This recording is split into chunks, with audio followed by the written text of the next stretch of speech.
Now the time for who's protecting your health, and it's one of those important times. And I'm just trying to address questions that I get. And so the number one question I get is, when a vaccine like the COVID shot fails to fully prevent infection and can promote the creation and transmission of more virulent pathogens, what do we do?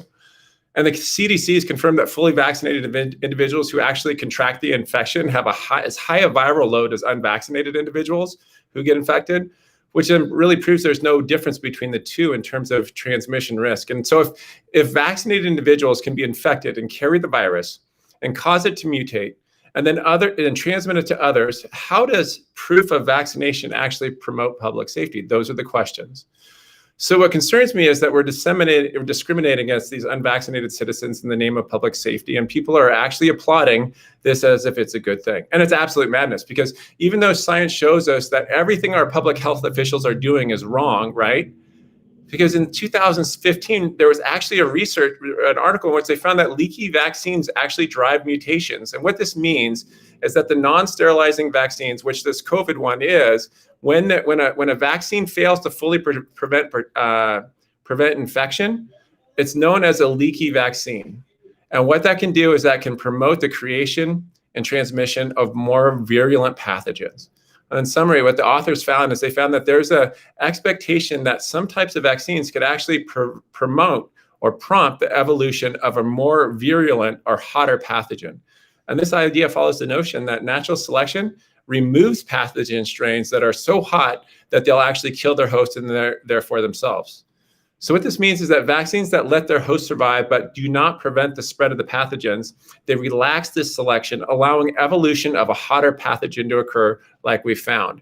And I think this is one of the things that really concerns me, is that this type of vaccine is, like I said, is called a leaky vaccine. So when a vaccine does prevent transmission, as in the case of nearly all vaccines used in humans, well, what this type of evolution towards increased virulence is actually blocked. But this is not the case now, as you can see in Delta, right?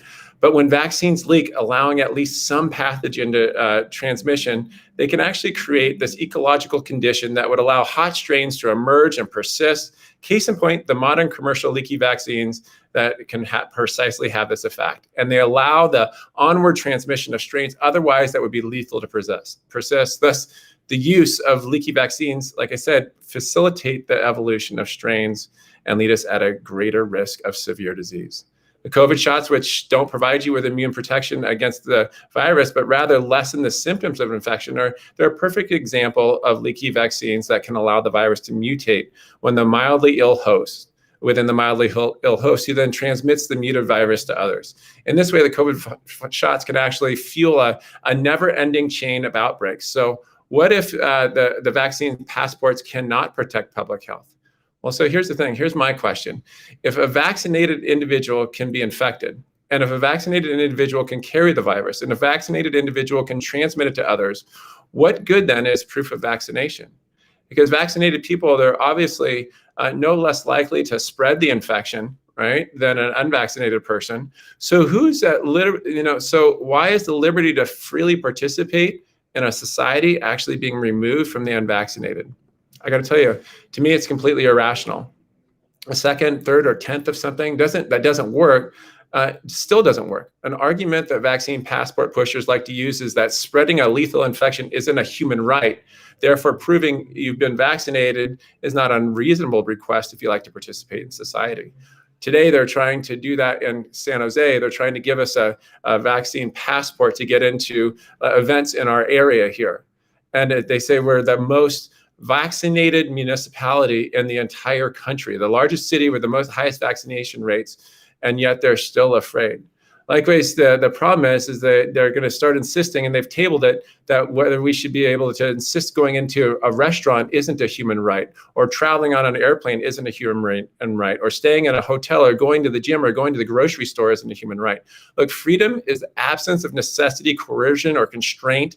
It's unrestricted use. It's the quality of being exempt from something that's onerous. It's a privilege. It's a liberation from restraint, from the power of another. It's independence. So are people with these vaccine passports, are they still free? And the problem with these arguments is that a COVID-19 isn't a lethal infection for most people.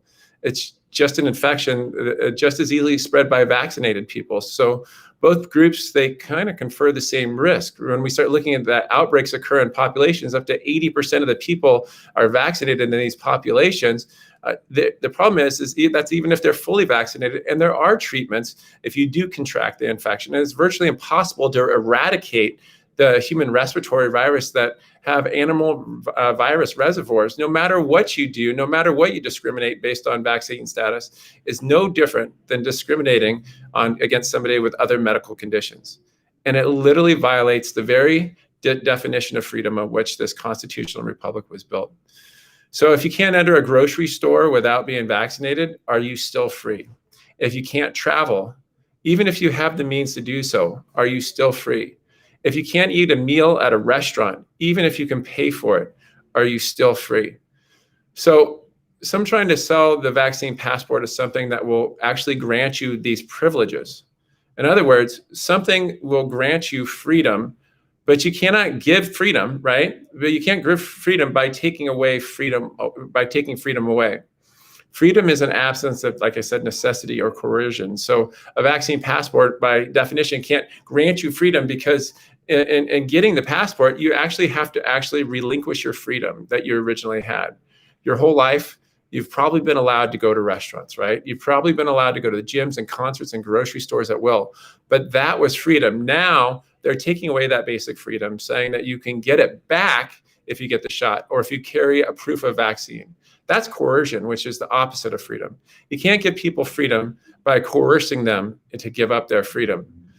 So the question is, are we really in a pandemic of the unvaccinated? According to the social narrative, we're now in this pandemic of the unvaccinated, in which 99% of COVID-19 deaths and 95% of COVID-19 related hospitalizations occur among those who have not received the COVID jab.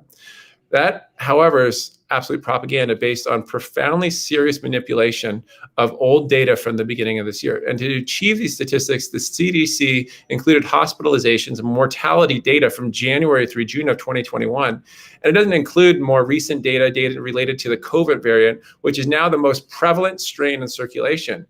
And the problem is the vast majority of the United States population was actually unvaccinated during that time frame.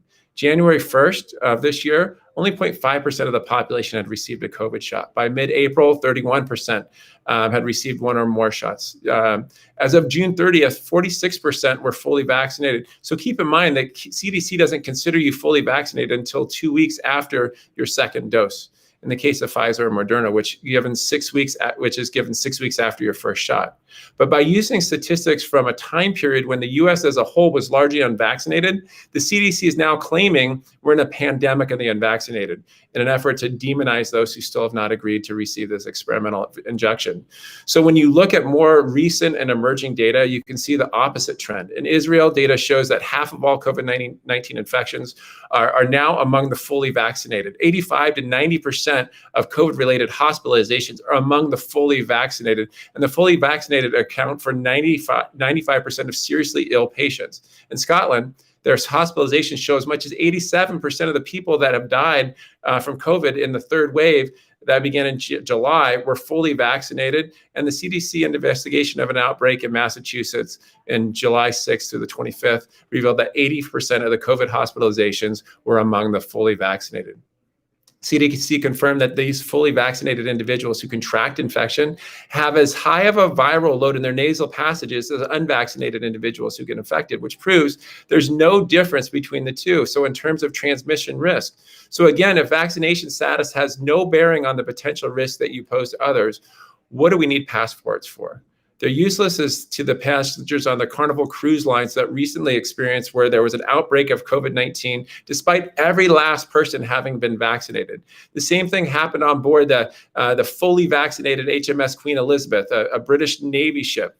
The more confused the population is, the greater the state of anxiety, which reduces people's psychological resilience. And as the ability to cope starts to wane, the greater the chances of this mass psychosis will develop. You start adding isolation to the equation, susceptibility of psychosis is further heightened. And as people lose contact with positive examples, people who act as role models of rational thinking and behavior, Once a society is firmly in grip of this mass psychosis, and I believe that we're already halfway there, totalitarians are then free to take their final decisive step. They can offer return to order and safety, and the price is your freedom. You must give up control of all aspects of your life to the rulers, because unless they're granted total control, you won't be able to create order and safety that everyone craves. This is the narrative right now. Do not give up your freedom. Start asking questions there, and make sure that you talk to your city council members in San Jose and let them know the facts that are out there. Tell them not to be reactive.